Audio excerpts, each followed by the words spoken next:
నమస్తే అండి, welcome to my channel. నేను విల్ జగర్ధర్. ఇవాళ చాలా మంది రిక్వెస్ట్ ఏంటంటే ఫిక్స్డ్ డిపాజిట్స్కి అలాగే కార్పొరేట్ బాండ్స్కి డిఫరెన్స్ ఏంటి, అలాగే కార్పొరేట్ బాండ్స్ మనం ఎందుకు తీసుకోవాలి.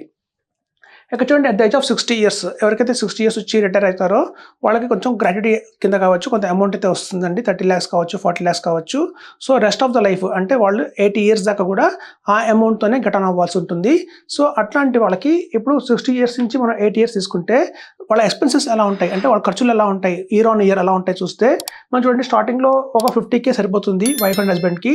కానీ ఎప్పుడైతే 65 years వస్తాయో ఆటోమేటిక్గా ఏంటంటే 75 రాగానే 1 lakh అయితే ఖర్చు ఉంటుంది. అంటే కాస్ట్ ఆఫ్ లివింగ్ మార్కెట్లో పెరుగుతూ ఉంటాయి. మనకు మెడికల్ ఎక్స్పెన్సెస్ కావచ్చు, అలాగే ఫ్రూట్స్ అండ్ వెజిటబుల్స్ కావచ్చు, రైస్, పల్స్ అన్ని, ఆయిల్ అన్ని పెరుగుతుంటాయి. సో మన కాస్ట్ ఆఫ్ లివింగ్ పెరుగుతూ ఉంటుంది, ఎక్స్పెన్సెస్ అనేది.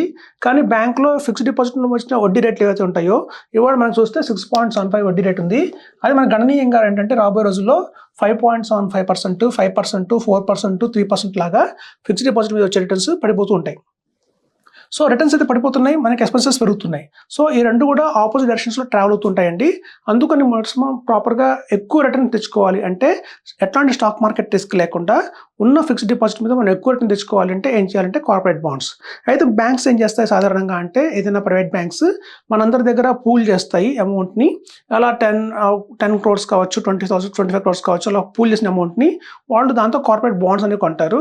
కార్పొరేట్ బాండ్స్లో వాళ్ళు ఒక AAA రేటింగ్ బ్యాంక్ బాండ్ తీసుకున్న, అలాగే A+ బాండ్ తీసుకున్నా కూడా వాళ్ళు 10.5% రేట్ ఆఫ్ ఇంట్రెస్ట్ వస్తుంది.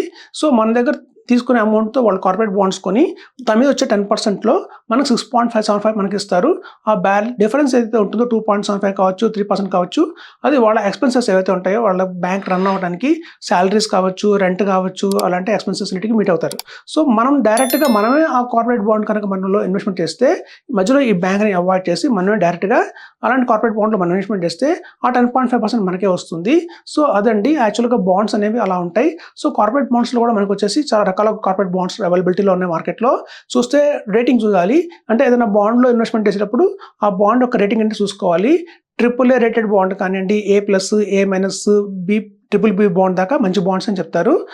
ఏవైతే B+, B-, C ఉన్నాయో వాటి జంకు బాండ్స్ అంటారు. వాటిలో ఇన్వెస్ట్మెంట్ చేయకూడదు, కొంచెం రిస్కీగా ఉంటాయి. సో ఎప్పుడైతే మనం ఏ కేటగిరీ A+, A-, BBB తీసుకున్నామో ఆ వాటిలో మనకు చూస్తే 12.5% దాకా కూడా రిటర్న్ అయితే వస్తుంది. ఎక్కడైతే ఈ బాండ్స్ కనుక మనం ఇన్వెస్ట్మెంట్ చేస్తే మనకి కావాల్సిన రిటర్న్తో పాటు ఇంకొంచెం సర్ప్లస్ అమౌంట్ మిగులుతుంది కాబట్టి అది మన ఫ్యూచర్ కోసం ఇన్వెస్ట్మెంట్ చేసుకోవచ్చు.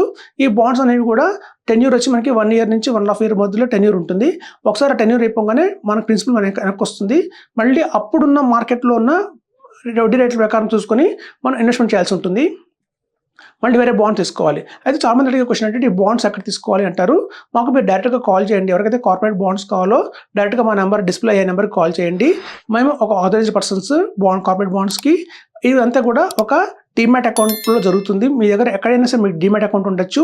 సో మనకు కావాల్సిన డాక్యుమెంటేషన్ ఏంటంటే ఒక పాన్ కార్డు, ఒక ఆధార్ కార్డు, ఏదైనా అడ్రస్ ప్రూఫ్, అలాగే మనకి క్యాన్సిల్ చెక్ అంటే ఒక బ్యాంక్ ప్రూఫ్ కావాలి.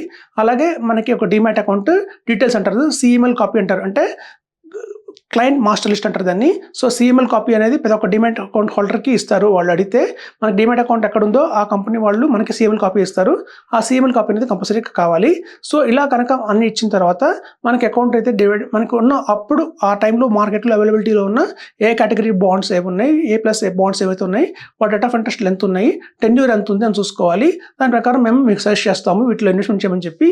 మీరు వాటిల్లోకి ఇన్వెస్ట్మెంట్ చేసిన తర్వాత ఇది reserve bank of India clearing bank account ఒకటి ఉంటుంది, దానికి మాత్రం మనం డిపాజిట్ చేయాలి. 2 lakhs లోపు అయితే కనుక మనం UPI ద్వారా ఇన్వెస్ట్మెంట్ చేయొచ్చు. 2 lakhs అండ్ అబోవ్ ఇన్వెస్ట్మెంట్ చేస్తున్నాం, 10 lakhs, 15 lakhs, 50 lakhs చేసే వాళ్ళు ఉంటారు.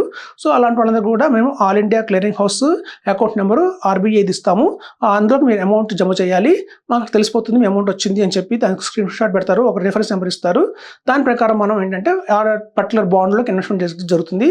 ప్రతి ఒక్క బాండ్ కూడా యూనిట్స్లో ఉంటాయండి. కొన్ని ఫేస్ వాల్యూ వచ్చి 1000 ఉంటాయి, కొన్ని ఫేస్ వాల్యూ వచ్చి 1 lakh ఉంటాయి. సో ఆ యూనిట్స్ మన డీమ్యాట్ అకౌంట్కి క్రెడిట్ అవుతాయి. సో ఇది మన సెకండరీ మార్కెట్లో మనకి అవైలబిలిటీలో ఉంది కాబట్టి ఏదైనా ఎమర్జెన్సీ వస్తే మన సెకండరీ మార్కెట్లో మనం వాటిని అమ్మేసుకోవచ్చు. కానీ మనం పెట్టిన డిపాజిట్ కంటే కూడా కొంచెం తగ్గే అవకాశం ఉంది. మనం మెచ్యూరిటీ టైం దాకా వెయిట్ చేస్తే మంచిదని చెప్తున్నాను. సో తద్వారా మనకి ఏదైతే డీమ్యాట్ అకౌంట్కి సంబంధించిన బ్యాంక్ అకౌంట్ ఉంటుందో ఎవ్రీ మంత్ ఆ ఇంట్రెస్ట్ అనేది ఆ బ్యాంక్ అకౌంట్కి క్రియేట్ అవుతుంది జరుగుతుంది. వన్స్ మెచ్యూరిటీ వచ్చిన తర్వాత మొత్తం ప్రిన్సిపల్ అమౌంట్ కూడా మన బ్యాంక్ అకౌంట్ క్రియేట్ అయిపోతుంది. సో ఇదండి, ఎవరికైనా కార్పొరేట్ బాండ్స్ కావాలి అంటే కింద స్క్రోల్ అయ్యే మన నెంబర్కి కాల్ చేయండి, మేము హెల్ప్ చేస్తాం. Thank you.